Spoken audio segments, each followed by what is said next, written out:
Welcome to this podcast in a series developed by the Nebraska Juvenile Justice Association. Njja is a 501c3 not-for-profit public benefit association. The mission of Njja is to improve services to youth in the juvenile justice system by serving as a resource for collaboration, leadership development, and education for juvenile justice system professionals and interested stakeholders. Our efforts are greatly enhanced with the generous support of the Sherwood Foundation. Please visit our website at njja.org to see a list of upcoming podcasts, as well as the opportunity to revisit those podcasts previously recorded. We welcome your thoughts as to potential podcast topics and interest.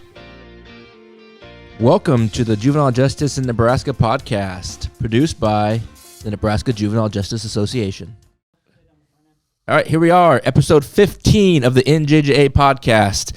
I also want to shout out a big thank you to Tracy Weber, who's always behind the scenes, making us sound good, cutting out when Pat curses. No, it didn't happen today. But thank you so much, Tracy, for everything you do. Thank you for CIP for loaning her out to us to allow us to do this work. So thank you. First and foremost, we got to put a big shout out for our upcoming conference. May 4th through the 6th. That's Wednesday through Friday. Looking forward to it. We have an amazing line of speakers set up, some great local presenters. We're excited about it. Registration is open. It's online. Go to njja.org to sign up now if you want to be a sponsor, a vendor. That information is also on the website, so please check it out. I am very excited about today's podcast. We have been trying to schedule this for, a couple months now, and we're all busy people. But today's the day. I'm very excited to have with me Mr. Pat Saylors. Pat, how are you? I'm doing great, thanks. How are you? Good. We're already laughing. Pat's already laughing, smiling, which I don't think he ever stops smiling. But Pat and I have had some good times at the conference. We always find a time to get together and enjoy a soda and shoot the breeze and all that good stuff. So we have a blast. I love seeing him down there. He's a ball of energy. But Pat, we're here to talk about you, not our times in the past. So Pat, let everybody know who you are, what you do, and all that good stuff. Okay, well, I'm with HopeSpoke. HopeSpoke is a mental health center here in Lincoln. I'm the director of crisis and residential services, which means because I've been there for 33 years. 33 years. Next week, so my entire adult life. Just hitting your prime, Pat. I know, or ready to retire in a couple. But so I run the therapeutic group home that is specifically for kids who have sexual acting out issues, and then run the mental health center in our juvenile detention center. Oh, really? Yeah. I did not know that. I started that up in 1994. Okay. And we have been present there ever since. So I want to talk a little bit about your work at HopeSpoke, obviously, but I would definitely want to hear more about what you're doing in the detention center as well. Sure. So Pat, tell us a little bit more about kind of go in depth of what you're doing with these young kids who are in need of your services at HopeSpoke. Tell us just kind of therapeutically what you're doing, how is it going, how does it work, and all that good stuff. Well, we're a pretty small program, so we have 12 guys that live there, and then 4 that come for intensive outpatient. And it's all male. It's all male. Okay. I say that, and yet we've had 3 transgender youth, so we are actually mixed a little bit, but it's all male to start, and as we figure things out. So it's evolved over the years. Sure. When we first opened this, and I was around for that, kids used to come and stay at these programs for 18 to 24 months on average. We had guys that stayed there 3 years. Wow. So it was very long term. It was very following the adult model in many ways. Sure. And as we move that shift, we've been able to kind of bring us up to date. And up to date for us is, well, I'm going to say it, trauma-informed. Yep. And everyone says trauma-informed, but I don't know if people really know what that means. I couldn't agree more with you. Because I think they give it lip service. But I have, we took over our school and our programming last 3 years ago when Lincoln Public Schools pulled out. And we decided to focus on making the school trauma-informed. Before, we didn't really control that environment. But when you have kids living there, going to school, you kind of need it across the board. So we've been going to the school trauma-informed conference every year, and it's just really it's a great conference because it really helps you get down to the basics of what it is to be trauma informed. So, go ahead. No, I was just gonna add, and sorry, I don't mean to cut you off, but I do that from time to time. Trauma informed is a term that, like you said, everybody knows. It looks great on the grant proposal, but are people really trauma informed? There's a niche there, and you've got to do it to fidelity. So I don't know if anyone can be really trauma informed. Sure. Even we're on it all the time, but it's really, in its simplest form, it's simply about relationships. It's about understanding that kids who have experienced trauma, kids who have experienced, especially like some of our kids, long-term trauma with a lot of different combinations of trauma. It's understanding that their brain has developed differently. And in that simplest form, it's that the emotional brain is larger than the frontal cortex or the thinking brain. And so what you have is, when trauma informed at its best, is people addressing kids in a constant, respectful, calm manner that helps them bring their frontal lobe into place and turn off their emotional brain. Because our kids are very emotionally dysregulated. Lots of kids are. In all of the programs around. That's probably the biggest issue that is playing out with everybody.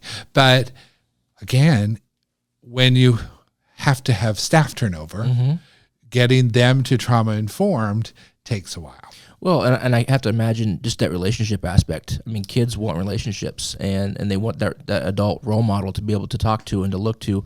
And when you have turnover with staff or with kids, it's got to be a hard thing to do. And I don't know what HopeSpoke's turnover with staff looks like, but it happens. It looks like everybody. Yeah, exactly. And part of it is you have to expect some turnover at the, and when I say lower level, I don't mean that in a bad way, but the newer employees, because if everybody stuck around forever, it would cost the program too much and you'd sink it. So transition's a part of that, and you want the diversity of transition. You want new people, new ideas, bringing those in for the kids.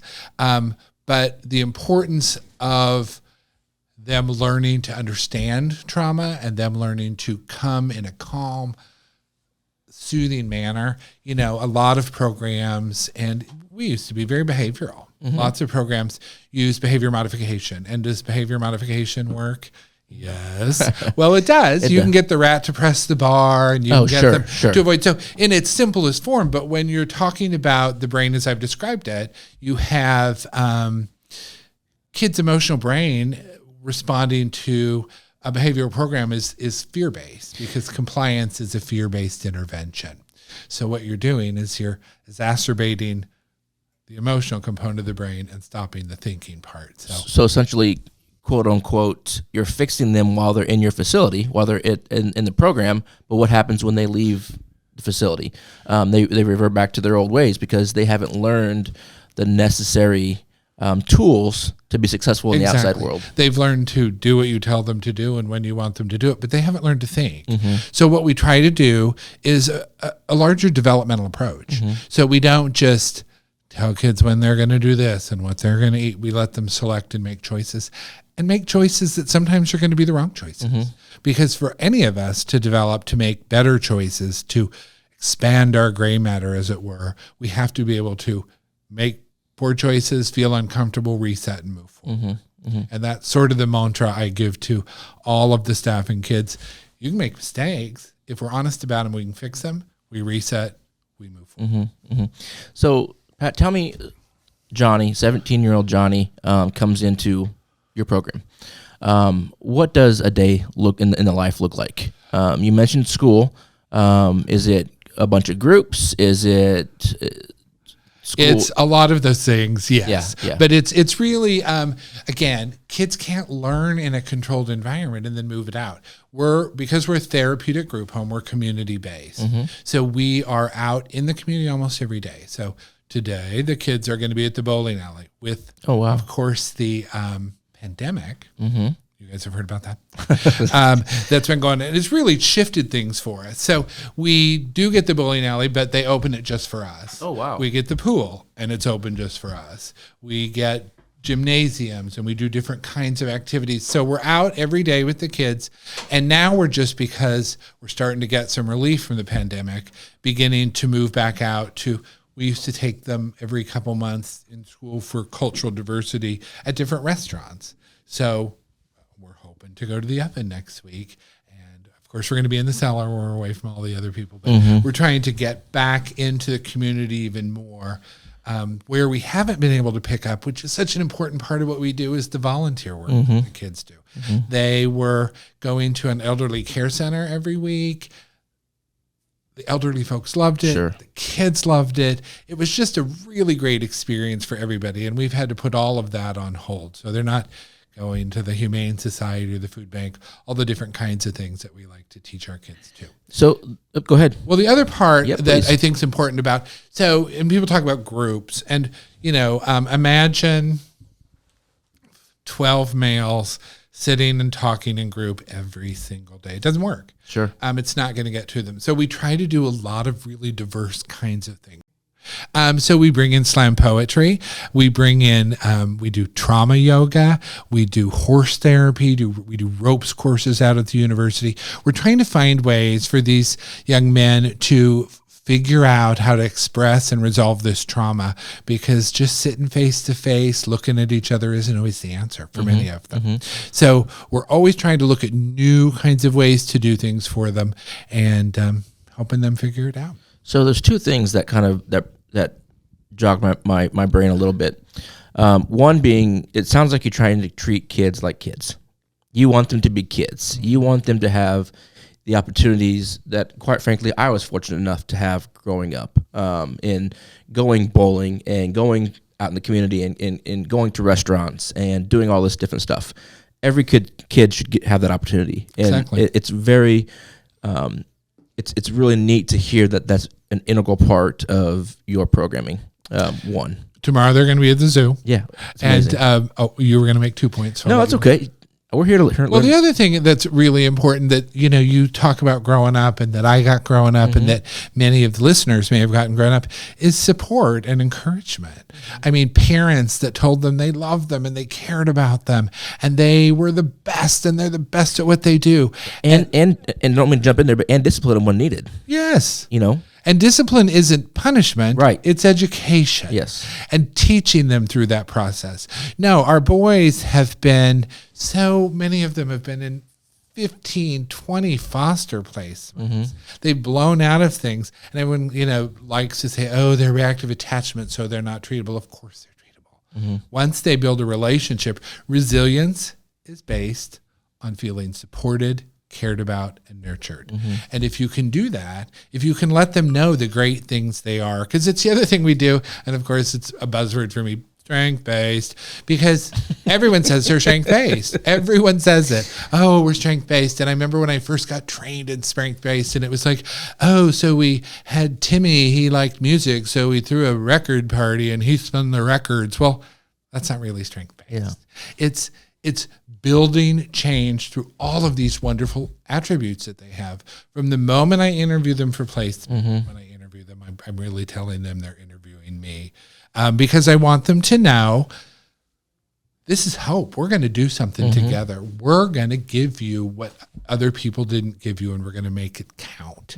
And we're not going to stop until it's right. So lots of guys, they get worried. Am I going to get kicked out if I make a mistake? No.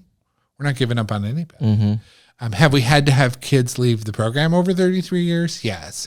And we just had a boy that had to leave partially because he was so emotionally dysregulated that we realized being around all these other youth was too much stimulation for him. Sure. So we put him back with his aunt and wrapped services around him because, typically when somebody isn't successful, it means higher level of care, which for our state is a bit abysmal because we don't have enough services, and I'm not sure that they are really as strength-based trauma informed as they need to be.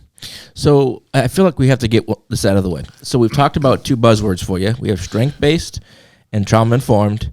What other words you got out there? Oh, there's lots of buzzwords. But, I think it's that people always say that they treat these kids kindly and respectfully, and then I meet them and they haven't been treated that way. I have kids coming back from out of state, and they're on Thorazine. They're addicted to medications. They will come up to me and say, "I need my booty dart," which is what they call their Are you kidding me? We don't drug our children. And so because of our lack of resources, our kids go out of state and they get that kind of treatment. If anything, it's just treating our kids like crap. And they're kids. Yeah, right.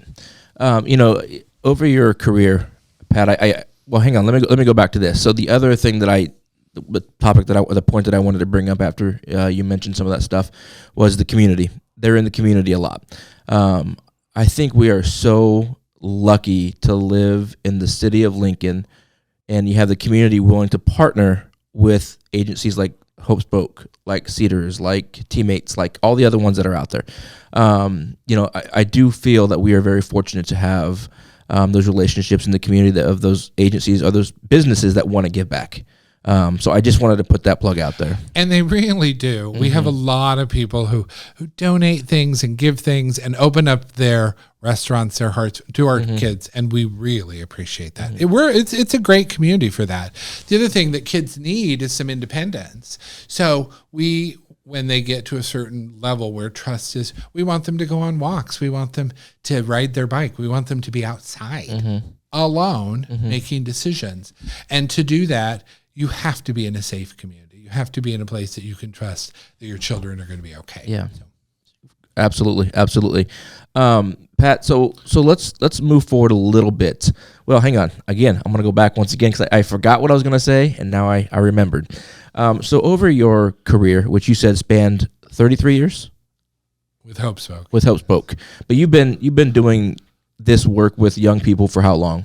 Maybe you don't want to answer that, Pat. Lord. So it goes back to I shouldn't admit this, but when I worked at St. Joe Mental Hospital was when it all probably began for me back in Omaha, and that would have been in 1983. Okay.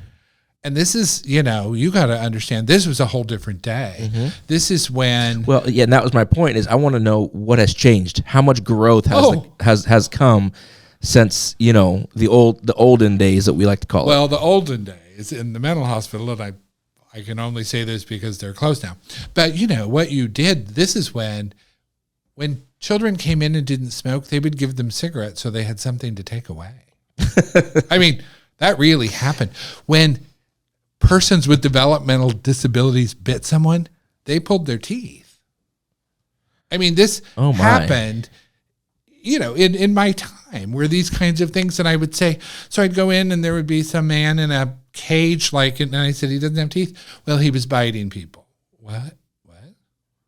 So things have come a very long way. Wow. It's kind of alarming to think that there was a time, when not that distant future or past. No, this is 40 years now, I guess. But, at the time, kids with incredible traumas that were in psych hospitals would be put in timeout rooms where you would strip their clothes and roll them up in mats. And this was how they were treated and were supposed to get better. The reality, as things have changed immensely, of course, and thank goodness, because, before, even for me, I think when we first did the programming, it wasn't really until the early 2000s that we, I hate to admit this, started involving parents in treatment plans. Sure. What? Like this rocket science idea that has come so far for us now.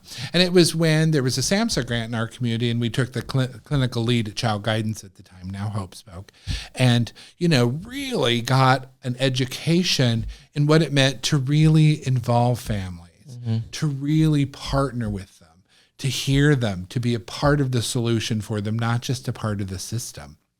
The one thing that has turned out from the pandemic point of view that has been a huge move for us just in the last 2 years is Zoom team meetings. So now parents used to come, but they had to sit around with all these professionals, and I'm sure they didn't feel on an equal footing. And as hard as you try to make them comfortable, there's a room full of people they don't know talking about their child. On Zoom, it's the great equalizer. Everybody has the same voice. Everybody has the same box. Everybody has the same input and response, and we can really now empower parents to be more involved. It's also opened up family therapy for kids across the state. We're doing clarifications with siblings from across the state.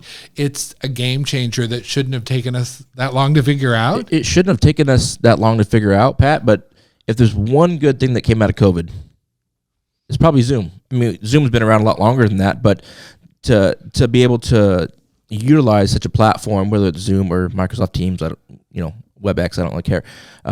But it has opened up so many doors, as you said, for parents.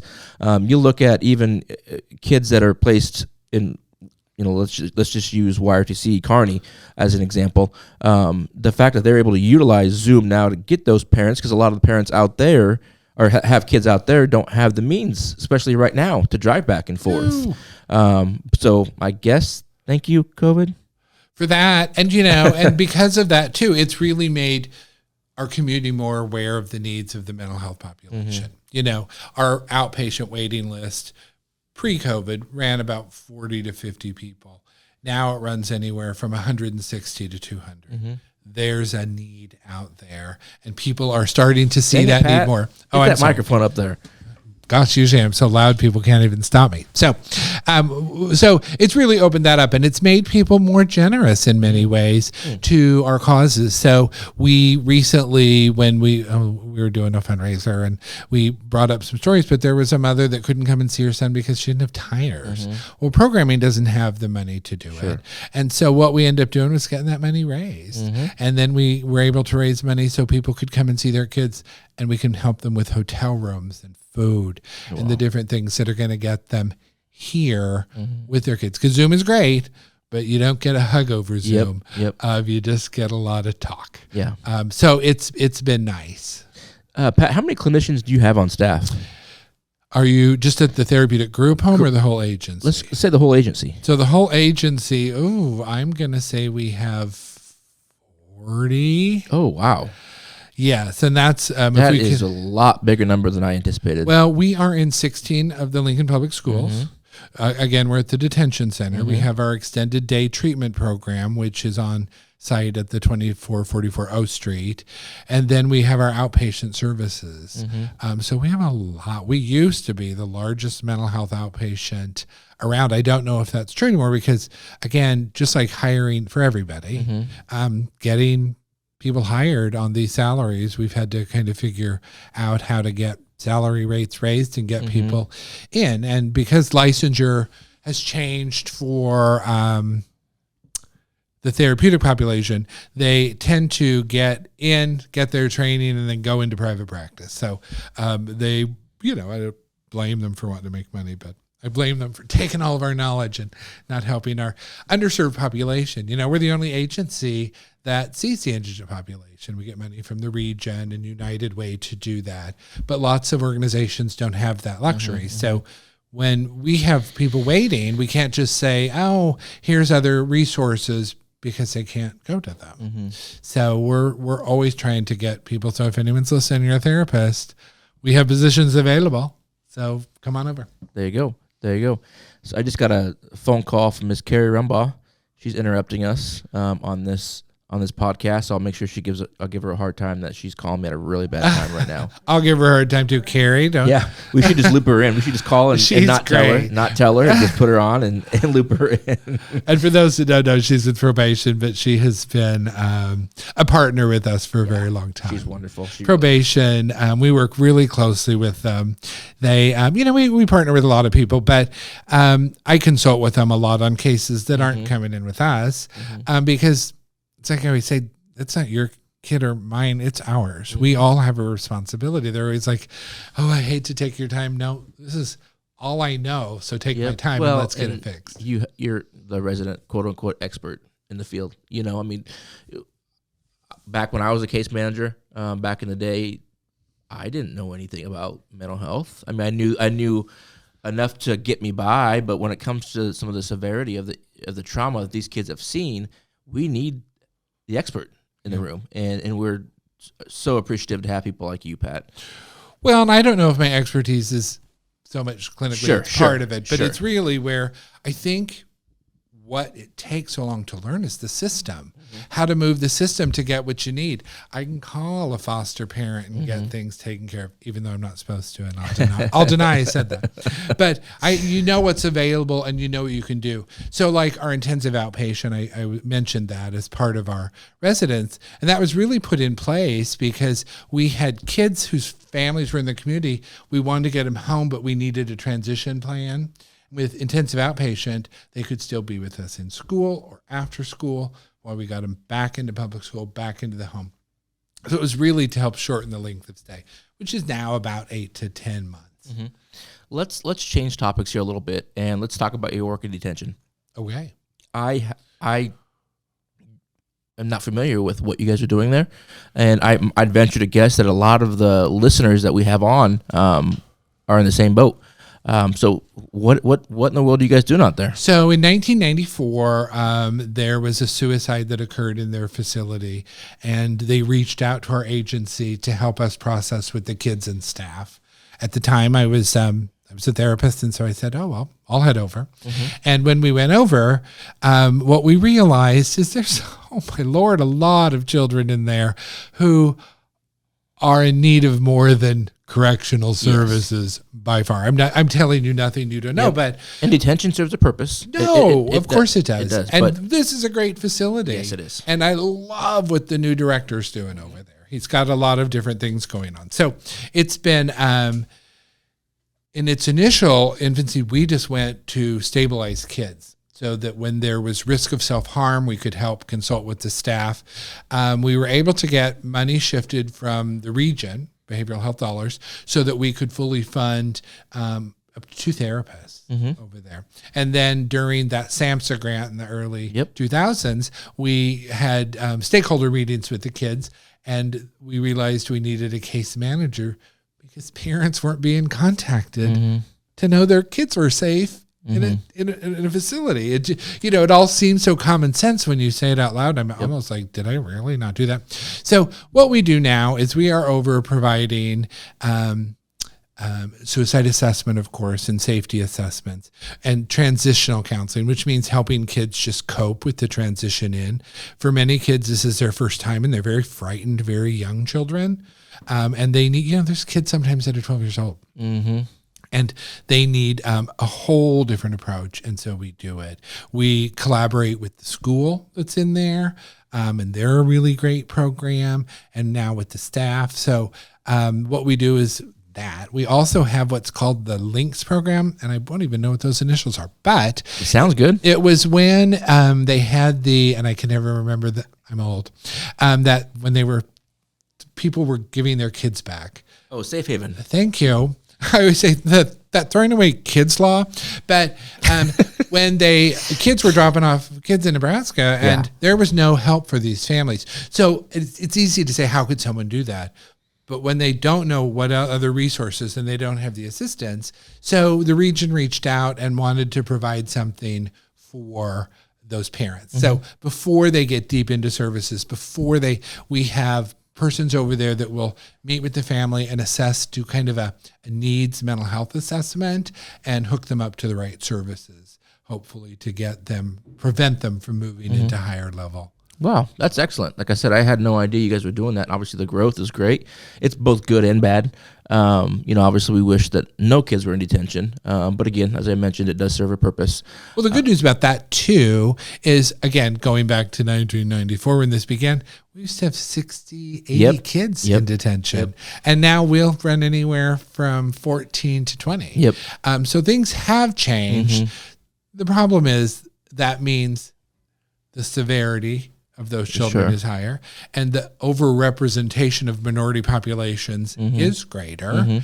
When we did research back with the university with Mike Epstein, just to kind of get a sense of a snapshot of the youth in detention and their mental health issues, at that time it was running 65% with a mental health diagnosis, and 80% of those had comorbidity in their diagnosis, one or more. So these kids have a lot of issues that tend to because they're in the correctional center system. Trauma looks like opposition or conduct, or attention deficit looks like trauma or conduct. Yeah. So, you end up misdiagnosing those kids. So there's a greater need. And the other thing that really bites about this system is that they're waiting for placements. So I just got a boy in with me who is just, I always say this to my staff. Oh, you wait till you meet him. He's great. He's got all, and he really is one of the nicest. Yeah, he'd been there for 6 months. Yeah. And people were saying, help him. Well, he's got to have his assessment. He has to go through the system. He has to go through this process. And understandably, our courts are busy. Everybody's busy, but it's a shame because people like that sit sometimes for too long. You talked about, some of those kids in detention and either misdiagnosed, or what other things have they seen? I think about the work that Peggy Reicher does with the traumatic brain injury. Thank you. Yep, Alliance, I believe is what it is. And I had a meeting with her, and don't quote me on the statistics, but I know I'm close. Like 75% of the kids in detention had possibility exposure of a traumatic brain injury. And the word is possibility. Possibility, yes. So, the reality is, I think many of them have in different ways. I wouldn't guess it was that high. She came over and has worked with us, and I helped her connect up to detention. They're great. They're awesome. And the information, this is a shout out to her, the information they share about how to work with these works with all kids. Yeah, it does. It does. People slow it down, Yep. make it simplified, make sure they understand. So it's really stuff when you're working with these populations, especially when you're thinking about those kids with intellectual disabilities. And they are all over our system, and people don't have ways to manage them. And that information is really helpful. There's lots of information that's really helpful, but that's also got to be considered, because I think people kind of assume if you're above a 70, then you can do anything. And if you're below, you can't. Well, it isn't that simple. Yeah. And looking at the splits, because when you have an IQ split where their performance and their verbal may be without 13 points, you may have a brain injury. And that's a different approach that you're going to need to take than others. So all of that's really important. Yeah. And Peggy, if you're listening, or anybody that knows Peggy, if I really butchered those statistics, please reach out to us and just share it with us, and we'll make sure that we... No, I think you did. That was accurate. It's pretty close. Yeah, it's a high number. Yeah, I want to make sure that we're not giving anybody disservice, or because they've worked a long time with that research and trying to make sure. I want to just clarify, do it justice, 100%. Pat, so going back to the large scale of things with HopeSpoke, are you seeing, and I think I know the answer to this, but I will ask for those that may not, is it just Lincoln-based kids you're working with? No. In our outpatient clinic, mainly, but with Zoom, again, no. So we've been able to open that up. We've even had a therapist that moved to Arizona and still was able to see cases because we have that ability now. And what's been really for the residents, of course, we're the only therapeutic group home of this type in the state. So they come from all over the state. And what has been challenging, again, I'm going to go pre-Zoom or pre-web or whatever, we would have to, for clarification, take a staff and a therapist and a child, drive to Scotts Bluff, get a hotel, watch, do, clarify, drive. So there was all of this. We can do all of that over Zoom now and make those kinds of things happen that couldn't have happened before. And again, so we build a pretty intense relationship with kids, and then they have to move away and they don't get to see anyone. We can follow them out. So we can see them with their new therapist until they're comfortable, help them get caught up, help them be a part of that. So we do a lot of transition out for our kids as well, because we want to stay with them. And our kids never seem to leave because they're all calling back or stopping by to visit. Sure. We're always a part of their lives once they're in ours. So tell me this, because this is such an important aspect of what we do as providers and as people really taking care of kids. What do you do for self-care? Because I have to imagine that you see a lot of things, you hear a lot of things that can be trying at times, and it's tough to disassociate that from life. What do you? Well, I mean, just as a tidbit, what do you do? Well, I have a great team of folks that I work with, and we talk about it. It's like I always think 33 years, I've heard it all. Nope. And then along comes another story, and if you think, and I'm pretty passionate about this. Yep. I feel this very deeply, and that's okay for me. I mean, I've cried in front of a child, and I'm not ashamed or embarrassed to do it. I share what it feels like and what it must feel like for them. I'm very good about separating. I take time for me. I'm not one of those folks who, we have great employees, but if I work them for 60 hours a week, they're not going to be able to de-stress. This is work, and you have to have a life, and you have to make sure that you prioritize that. So what I tend to do for our folks is create a lot of flexibility. I want them to be able to, they have families that they have to take care of, and they're as important as the families we serve. And then just personally, I like to travel. I like to garden.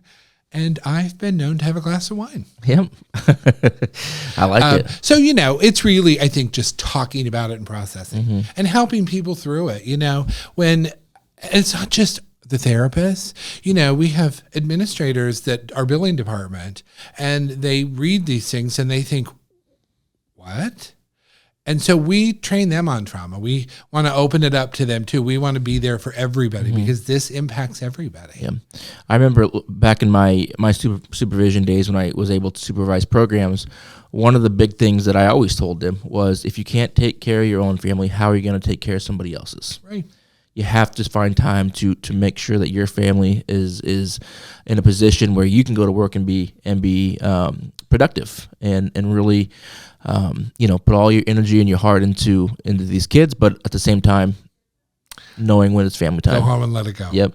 Because really dragging that stuff along, and you do. I always think of how hard it must be for the direct care staff, because they, they're with. We run 12-hour shifts, so they're with them for 12 hours. And I want to say that all the kids are really nice all the time. But sometimes when they come in, they're not. And they can say hurtful things and do hurtful things. And it's stressful to be called names. Yeah. I almost cursed, but I didn't. You're okay.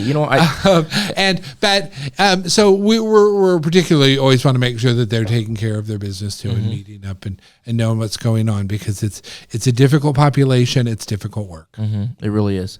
With that, I think that's a great stopping point, Pat. What else do you want to share with us about either HopeSpoke or yourself or the need in the community? I just think if there's anything I share, it's the importance of knowing these aren't my kids or your kids. These are our kids. This is every citizen, everybody is responsible for making a difference for these kids.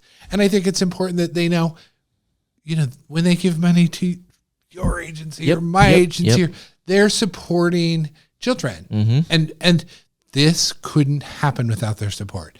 Medicaid doesn't cover the costs of treatment. No, it does not. Outpatient clinics, and it's so you have to rely on people that understand they're making a difference when they attend fundraisers, when they send clothes, anything they do to make these kids' lives better, and it really does. And they're little things, but they're not little.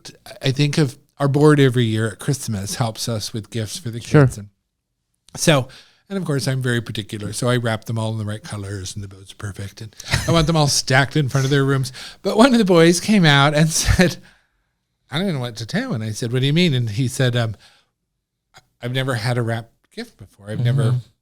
It's really pretty. And I said, well, yeah, you just tear that on open. And he said, I don't think I want to. And I said, well, how were your gifts before? And he said, well, if I got a gift, it might have been sometimes in a plastic bag. And he wasn't talking like poor me or anything. Yeah, he just thought, life experience. This is a different ballgame. And that only happens because people make that happen. People all over this state, all over this community. So that's what I want people to know. That's great. That's a great ending point. Pat, I can't thank you enough for joining us today. Like I said, I was so excited to be here and quite frankly, learn from you and hear about the good things that you're doing in the community. We're lucky to have you guys. We really, really are. We're thankful, and And thank you. And I can't wait. Are you going to join us at the conference this year? It's the Don't night. say no. It's the Don't night say of our no. Gourmet Comfort Classic, a fundraiser for HopeSpoke that you're all welcome to come to. And so I haven't been able to go for the last few years. You know what? Katie mentioned that. So, Katie did mention that at our last board meeting. So, Katie McLeese Stevenson, who is the CEO, executive director at HopeSpoke. So, all right, everybody, thank you so much. Again, as always, thank you to the Sherwood Foundation for making this possible. Your funds mean so much to us and helping us spread the word about juvenile justice and the care that is available for kids in our community. So, thank you to the Sherwood Foundation. With that, we're out. Thank you so much, everybody.